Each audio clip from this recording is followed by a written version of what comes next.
This is Will Severin from Crazy Swedes, and you're listening to the Brutally Delicious podcast. Chris asked an unauthorized question, and she'll be punished upside the head and neck area. 1, 2, 3, 4. The Brutally Delicious podcast. The Brutally Delicious podcast. The Brutally Delicious podcast. The Brutally Delicious podcast. Hello. Bruce? Good. How are you? Good. You don't sound Swedish at I all. am not. Where are you from? This is like every year that I've done, basically, it's like we always start with this question. So is anybody actually, are you guys Swedish? What's going on? The name actually came from a line in John Carpenter's The Thing from 81, where Kurt Russell's character McCready says, you really want to save those crazy Swedes? Even though the Norwegian, he says crazy Swedes. So we just thought it was hilarious. So that just stuck, and that was the name we took for the band. Cool. Where are you guys located? This may be the first time. We're in upstate New York. Okay. Around Saratoga Springs. I'm originally from Long Island, so. This may be the first time. Oh, nice. Yep. This may be the first time I stepped on the question that should not be asked. We have a rule on this podcast where we're not allowed to ask obvious questions, and I just stepped on the rule. What's my punishment, Bruce? I don't know. We'll let Mary decide. I'll ask her later. Sorry. Okay. So let's talk about Crazy Swedes. I think Mary said, Mary actually just said there's no questions that you can't ask. Oh, good. Well, we tried to Oh, there is on the podcast, though. Yeah, we have try rules. not to ask that where did the name come from, or, those obvious ones you probably get asked 100 billion times a year. Gotcha. All good. So anyway, let's talk Crazy Swedes. How did you guys end up with this incredible melding of genres? Was it on purpose, or did it just a happy accident of sorts? No, actually, for the most part, pretty much totally on purpose. All the guys in the band, including myself, I kind of started the thing off. It's like build your own vehicle that, hey, you want to be in a band that's like X, then start that band. So I've got a big love of fusion and, shred stuff from 70s, 80s.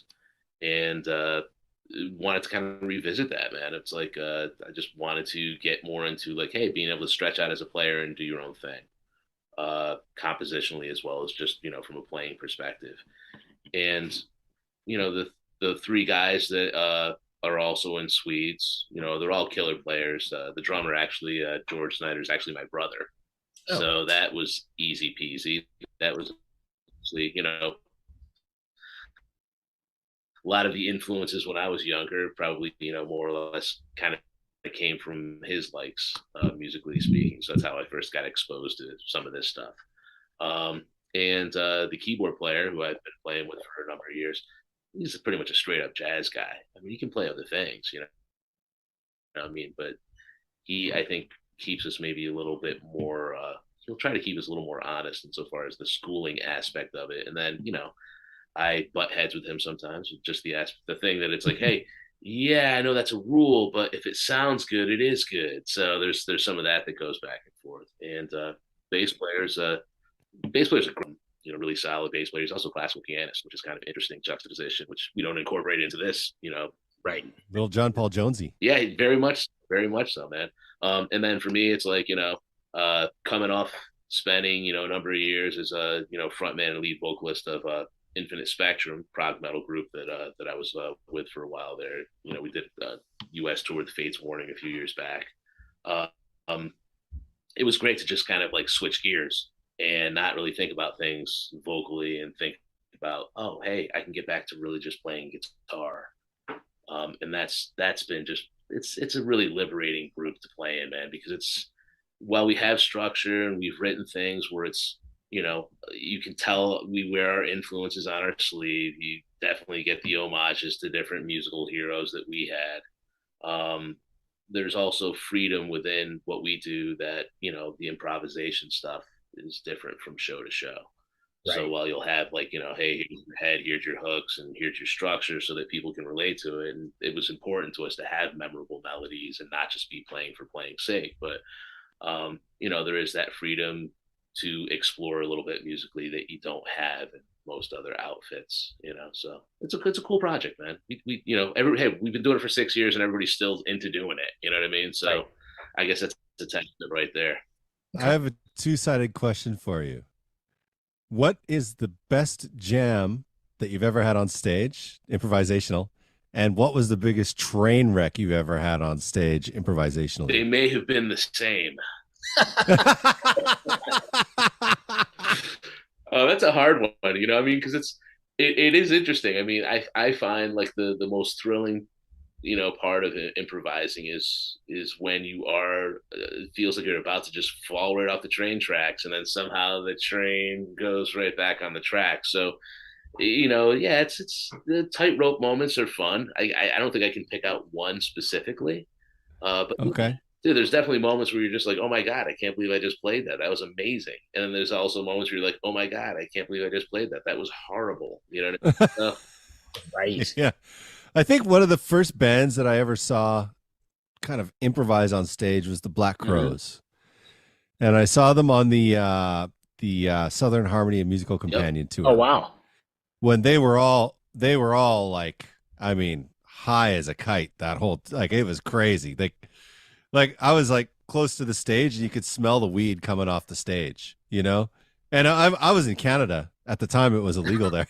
It's not anymore. But like I was just like, holy crap, these guys are high. But they were so good, and they did exactly what you said. Like they would jam, and suddenly they would just train wreck. And then the drummer was like, "Well, we got to get out of this. Yep. Here we go." Or someone would just like, "Okay, we're in no man's land. We got to get out of this." And it added this sense of confusion and euphoria at the same time to the Interesting. audience. Yeah. That that I found very, very cool. Yeah. Right on. Do you guys So, like, do you find that when you're improvising on stage, do you find that you bring the audience through those kind of like confusion and euphoric moments I, when you're yeah, I jamming? think that if you're a fan of this kind of music, you know what you're getting into. And while we do have one foot firmly placed in the past, so you've got like some of the older cats that are like, hey, I remember going to Dixie Dreg show, or I remember going to see Al Di Meola, or I remember whatever. And then you've got some of the younger guys where it's like maybe more into the more jam band scene or Snarky Puppy, things like that. So what I found is you do kind of have these different generational things that kind of meld here that's a little unusual. And yeah, I think you do. I mean, we do. I think musically speaking, you're exploring things, and I think the audience goes on that journey with you if they're into this sort of thing. Um, but yeah, I think sometimes some people are not sure what they've gotten themselves into. You know, Yeah.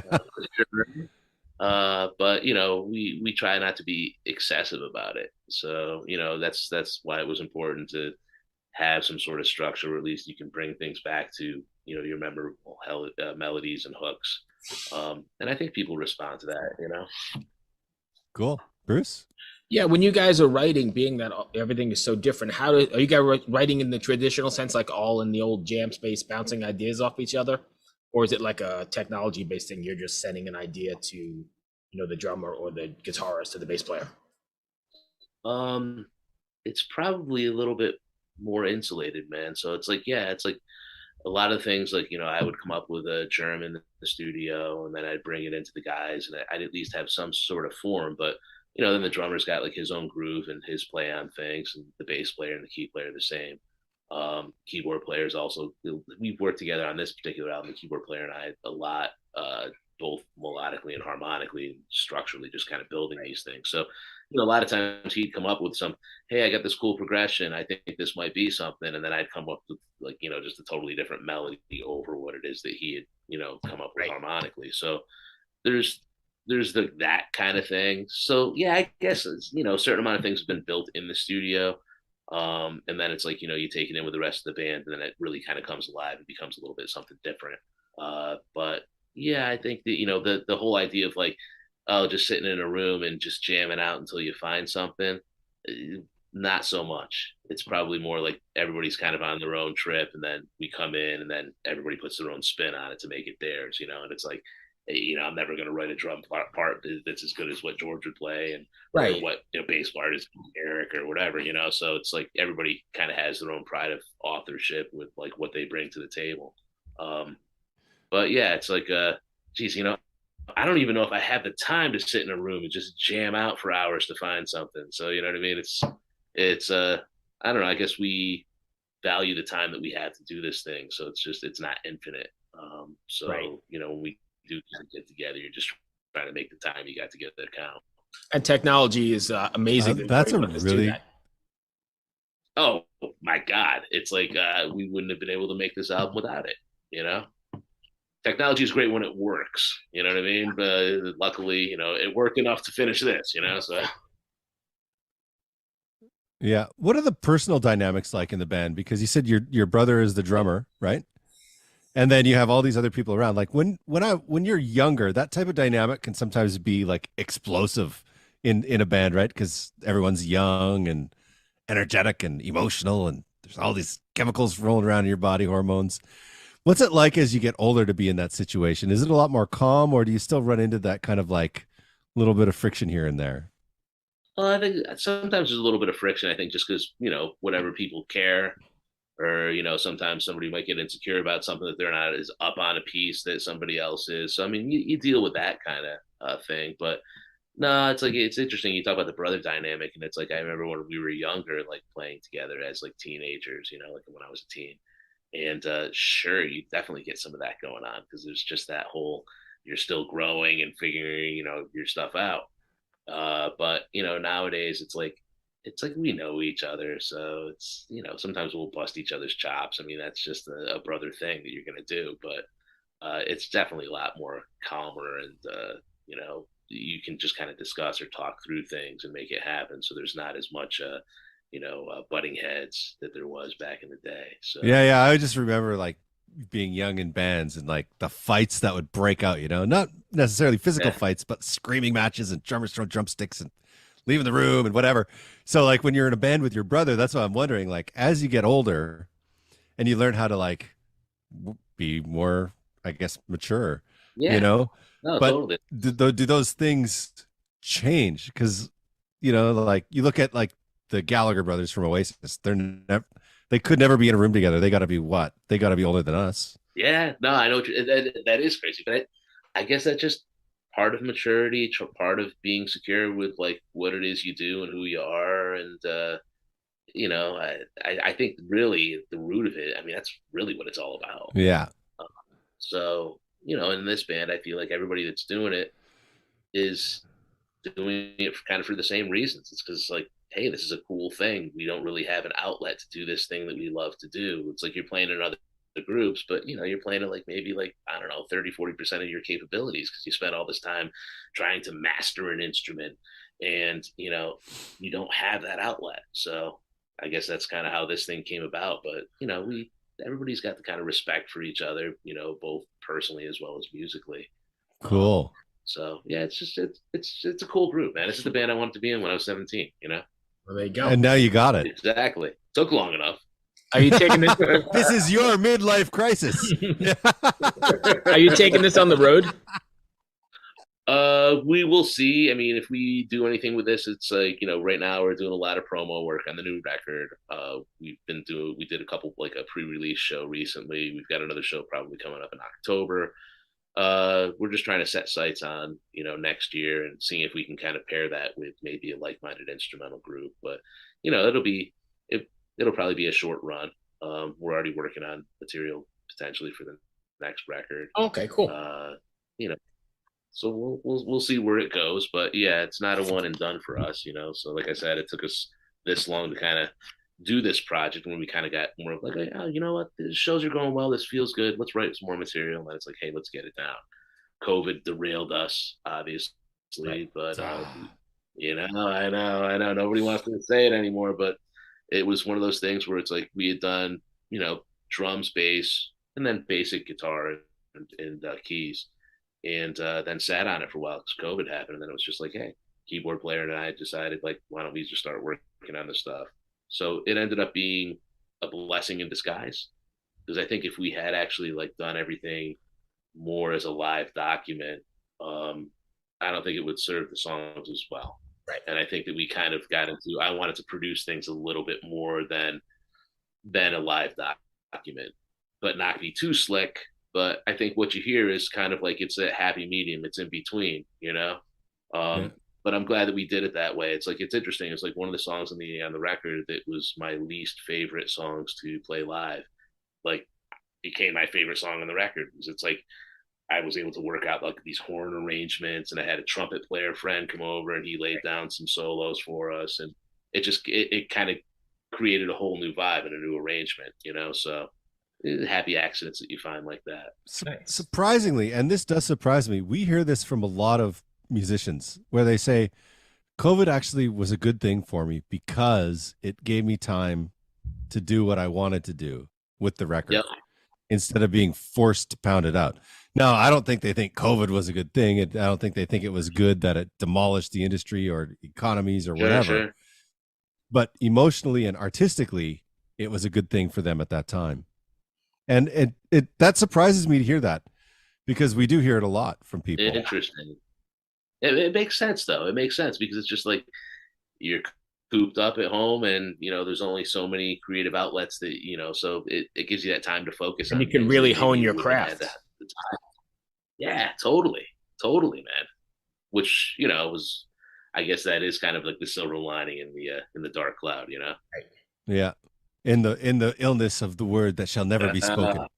So I think, and I've said this before on the show, and Chris will vouch for me, but I think at the end of this, now that we're at the end of this whole nonsense, we're going to see like a cultural revolution, not just in music, but in art, in everything, because everybody has been locked away dealing with this shit, trying to get their emotions out and honing their craft. And now it's time to let it loose. And there's going to be an explosion of stuff. Yeah, it'll be really interesting to see. I don't disagree with you, man. You know what I mean? Just because having that time to really focus on your craft that you never would have had before.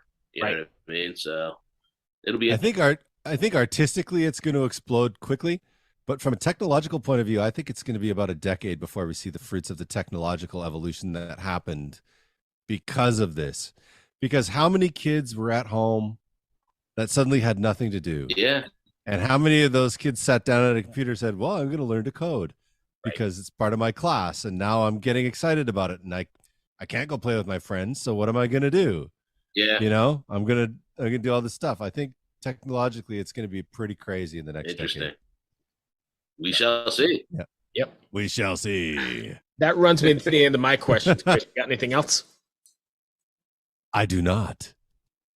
All righty. Well, thanks for having me, guys. Really appreciate it. Hey, be well. Good chat. Cheers. All right, you bye. too. Take care. Yeah. Bye-bye. All right, bye. Hello out there. Yes, hello out there, everyone. I'm Hal Schwartz. And I'm Flynn McLean. Together we host None But the Brave, a podcast dedicated to the music and career of Bruce Springsteen. Bruce and E Street Band are on tour right now for the first time in 6 years, and we're taking a detailed look at what's happening on stage in our bi-weekly episodes. We've also been recently joined by some very exciting guests, including rock journalist Warren Zanes and Stephen Hayden, Backstreet's Magazine founder Charles Cross, and Barstool's Kirk Minahan. If you're a diehard Springsteen fan, this is the show for you. So please subscribe to None But the Brave on your favorite podcasting platform, and we hope to see you further on up the road. Thank you so much. We'll be seeing you.